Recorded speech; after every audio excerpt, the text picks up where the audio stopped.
अस्सलाम वालेकुम भाईजान, कैसे हैं आप सब लोग? ठीक हैं, खैरियत से हैं? आज का जो व्लॉग है वो बहुत ही इंफॉर्मेटिव है, खास करके उन लोगों के लिए जिनकी फैमिलीज अभी यहाँ पे सऊदी अरब में आ रही हैं, पाकिस्तान से, इंडिया से या फिर बांग्लादेश से, और उनकी जो फैमिलीज को जो वीज़ा इशू हुए हैं वो हुए हैं सिंगल। तो उनके माइंड में यही क्वेश्चन है, इवन मेरी वीडियोस पे बार बार यही क्वेश्चन आता है कि जो सिंगल विजिट वीज़ा है 90 डेज का सिंगल एंट्री वीज़ा, वो एक्सटेंड होगा कि नहीं। तो इसके हवाले से मैंने आज जो है रिसर्च की, तो वहाँ से जो मुझे इन्फॉर्मेशन मिली ये अथेंटिक इन्फॉर्मेशन है, क्योंकि ये अबशर की वेबसाइट पे है और ये इन्फॉर्मेशन इंशाल्लाह आपके लिए बहुत हेल्पफुल होगी और आप ये इन्फॉर्मेशन देखकर इंशाल्लाह रिलैक्स भी हो जाएंगे। अब यहाँ पे देखें, मैंने वेबसाइट ओपन की है, ये सर्विसेज है इसकी, एक्सटेंशन ऑफ विजिट वीजा। तो यहाँ पे आप देखें इस सर्विस में हमें क्या मिलता है, the e service enable user to request and extension of family visit visa only, यानी कि जितने भी फैमिली विजिट वीजा है वो इस सर्विस से आप एक्सटेंड कर सकते हैं। अभी हम मजीद इसके बारे में देखते हैं।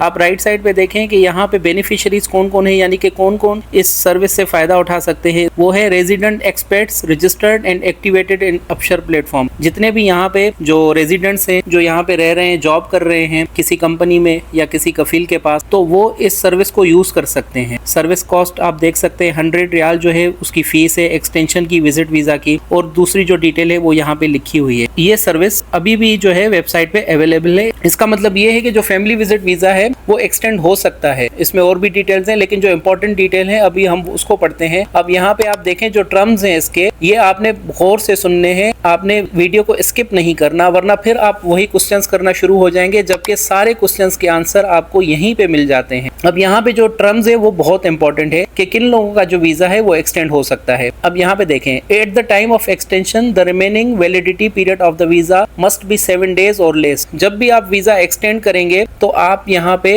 आपका जो वीजा है वो कम से कम 7 दिन उसके बाकी हों एक्सपायर होने में। उसके अलावा जो उसका दूसरा टर्म है वो ये है कि जो वीजा होल्डर है, जो विजिटर है, जो अपना वीजा एक्सटेंड करवाना चाह रहा है, वो लाजमी है कि सऊदी अरेबिया में मौजूद हो। एक्सटेंशन फी आपने पे करनी है अबशर से जाके। फिर इसमें लिखा हुआ है कि जो वीजा होल्डर है, जो एप्लीकेंट है, उसका जो पासपोर्ट है वो वैलिड होना चाहिए जब वो एक्सटेंशन करे। अब यहाँ पे टाइम पीरियड नहीं मेंशन कि कितने मंथ्स के लिए होना चाहिए या कितने ईयर्स के लिए या कितने दिनों के लिए, कुछ भी मेंशन नहीं है। और जो वीजा होल्डर है उसके कोई ट्रैफिक वायलेशन ना हो वीजा होल्डर के लिए। उसके अलावा आपके पास हेल्थ इंश्योरेंस पॉलिसी होनी चाहिए। अच्छा, इसमें अब जो लास्ट जो इम्पोर्टेंट थिंग है ये बड़ी ही सेटिस्फाइंग, मतलब यहाँ पे जो एक आप समझे कि जो टर्म्स है ये बहुत ही सेटिस्फाइंग है, खास करके हम लोगों के लिए जिनकी फैमिलीज को सिंगल एंट्री 90 डेज का वीजा मिला है, क्योंकि यहाँ पे बहुत ही क्लियर मेंशन है, both single entry and multiple entry visit visas are eligible for extension, कि इसमें सिंगल एंट्री या मल्टीपल एंट्री दोनों वीजा एक्सटेंड हो सकते हैं। अल्हम्दुलिल्लाह अल्हम्दुलिल्लाह, ये बहुत ही जबरदस्त जो है हमारे लिए ये अपडेट है। मैं उम्मीद करता हूँ कि इंशाल्लाह जो अबशर से जितने भी अब लोग आएंगे उनके वीजा अबशर से एक्सटेंड हो जाएंगे, 270 डेज तक हो जाएंगे। 90 + 90 डेज आप गुजारेंगे, उसके बाद फिर 90, फिर दोबारा से 90। अगर इसके हवाले से आपके कोई भी क्वेश्चंस हैं तो आप जो है वो मेरे साथ शेयर करें, मैं इंशाल्लाह उनके रिप्लाई करूंगा। इंशाल्लाह मैं अब मिलूंगा आपसे नेक्स्ट इन्फॉर्मेटिव व्लॉग में, और तब तक आप लोग अपना ख्याल रखिएगा और मुझे दुआओं में याद रखिएगा। अल्लाह हाफिज।